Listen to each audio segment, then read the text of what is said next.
کھانے کے بارے میں پہلی بڑی ہدایت تو یہ دی کہ کیا کھانا ہے اور کیا نہیں کھانا.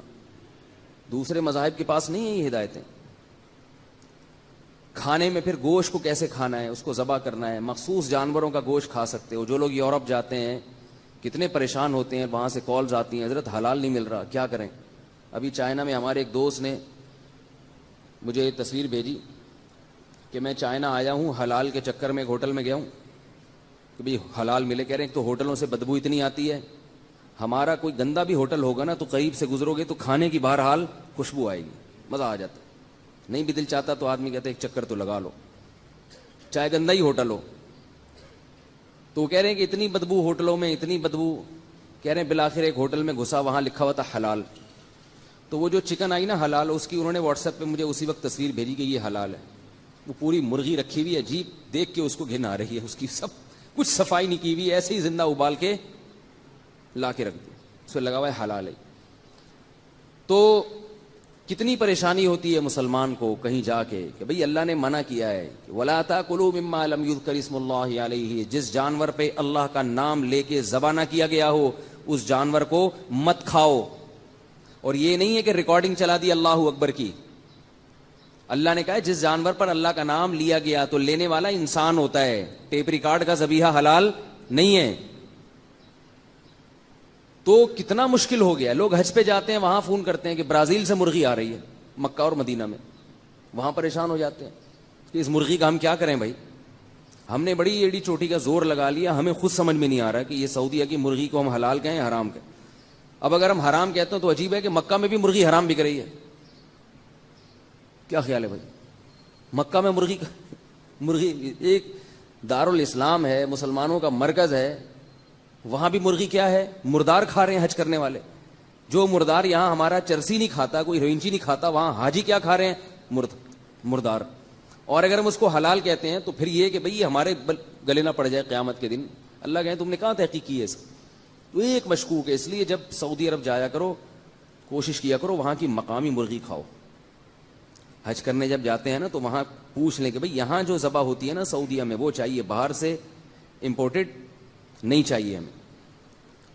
تو آج کل حلال کا ٹھپا لگانے والے بیٹھے ہوئے ہیں, ہر ڈبے پہ حلال لکھا ہوا ہے, ہر برش پہ حلال کا ٹھپا, کوئی صابن پہ حلال کا ٹھپا. ایک ان کے لیے کوئی اسٹیمپ بنانا کوئی مشکل نہیں ہے. کیا پتا کہ کس نے رجسٹرڈ کیا ہے اس ادارے کو اور کون ہے اس کا چلانے والا. پھر آج کل مولانا لوگوں کی اتنی قسمیں پیدا ہو چکی ہیں کہ ہر آدمی کا اپنا حلال کا معیار الگ ہے. اتنے قسم کے مولانا ہیں. ایک صاحب نے مجھے بتایا کہ امریکہ میں وہ کوئی مردار آیا, مردار رکھا تھا ان کے سامنے گوشت مرغی کا, پتا تھا کہ یہ ذبح نہیں ہوا, جھٹکے گئے. کہہ رہے ہیں ایک مولوی صاحب عالم تھے وہ, میں نے ان سے کہا یار یہ تو حرام ہے. انہوں نے کہا بسم اللہ پڑھ کے کھا لو, کیونکہ قرآن میں آتا ہے کہ جس پر اللہ کا نام لیا گیا ہو وہ جانور کھا سکتے. تو اللہ کا نام لے لینا, بسم اللہ پڑھو, چلو کھا لو. اور قرآن کا حوالہ بھی دے رہے ہیں. یہ جو قرآن میں آتا ہے نا کہ جس پر اللہ کا نام نہ لیا گیا ہو وہ نہ کھائے, اس کے مراد ہے ذبح کرتے ہوئے اللہ کا نام. بات آ رہی ہے سمجھ میں کہ نہیں آ رہی ہے. یہ جو مرغیوں والے ہیں ان کو بولا کرو ذرا زور سے اللہ کا نام لے لیا کرو. میں نے کئی مرغیوں والوں کو دیکھا ہے کہ منہ میں گٹکا رکھ کے, گٹکا ہوتا ان سے اللہ کا نام بھی نہیں نکل رہا ہوتا. یہ حلال و حرام کا اس سے تعلق ہے. ایسے ہی مردار ہو جائے گا جیسے خنزیر اور سور مردار ہوتا ہے, کوئی فرق نہیں ہے. جیسے میں ایک واقعہ بتاتا ہوں نا, چوری کی مرغی, کسی نے مرغی چوری کی تو الٹی طرف سے ذبح کر رہا تھا. کسی نے کہا ایسے مرغی حرام ہو جائے گی, تو اس نے کہا پہلے کون سی حلال کیا بھائی, جب چوری کی ہے تو پھر تو یہاں سے کرو یا وہاں سے کرو, ایک ہی بات ہے نا. تو اسی طرح جیسے سور اور خنزیر حرام ہے تو ایسے ہی جانور کو اگر حلال جانور پر اللہ کا نام نہیں لیا تو وہ جانور بھی کیا ہے, حرام ہے. لیکن عجیب بات ہے کہ کوئی مردار کا گوشت لا کے رکھ دے تو وہ کھا لیتے ہیں, اور وہی اگر خنزیر کا گوشت, سور کا گوشت لا کے رکھ دیا جائے وہ نہیں کھاتے. تو اللہ کی نظر میں تو برابر ہیں دونوں, اللہ کی نظر میں تو دونوں حرام میں برابر ہیں. اور عجیب بات یہ بھی ہے کہ چوری کا گوشت کھا لیتے ہیں. ہمارے یہاں بچپن میں ایک پوری ٹیم تھی نوجوان لڑکوں کی جو مرغی یہاں چوری کرتی تھی اور وہ کھاتی تھی. تو ہم ان سے کہتے تھے اللہ کے بندو یہ تو اپنے پیٹ میں حرام کیوں اتار رہے ہو. تو کتنی سخت پابندیاں لگائیں اسلام نے. کھانے میں پابندی, گوشت کھانے کے بڑے سخت. اب جو باہر ملکوں میں جاتے ہیں وہ پریشان ہوتے ہیں, کہیں سے ان کو حلال ملا, لے کر آئے, گوشت لا کے ہوٹل میں دیا.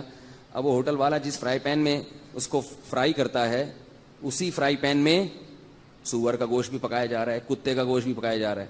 پھر وہ فون کر کے پوچھتے ہیں حضرت اتنی مشکل سے کہیں سے حلال مرغی پکڑی تھی, اس کو ذبح کروایا, فلاں ہوٹل میں پتا تھا مسلمان ذبح کرتے ہیں, وہ لا کے جب بنوایا ہے تو وہ تو اسی فرائی پین میں کر رہے ہیں, تو کیا یہ حلال ہے؟ ہم کہتے ہیں حلال بولو نا بھائی, نہیں, وہ تو نجس ہے, پلید ہے. جس برتن میں سور پکایا ہے اس کو جب تک اچھی طرح دھو گے نہیں, آپ اس میں نہیں, تو کہتے ہیں ہوٹل والے کہتے ہیں ہم تمہارے لیے فارغ بیٹھے ہوئے ہیں کیا؟ جب بھی کوئی مسلمان ہے تو پہلے برتن کو اچھی طرح مانجیں پھر تمہارے لیے پکا کے کھلائیں.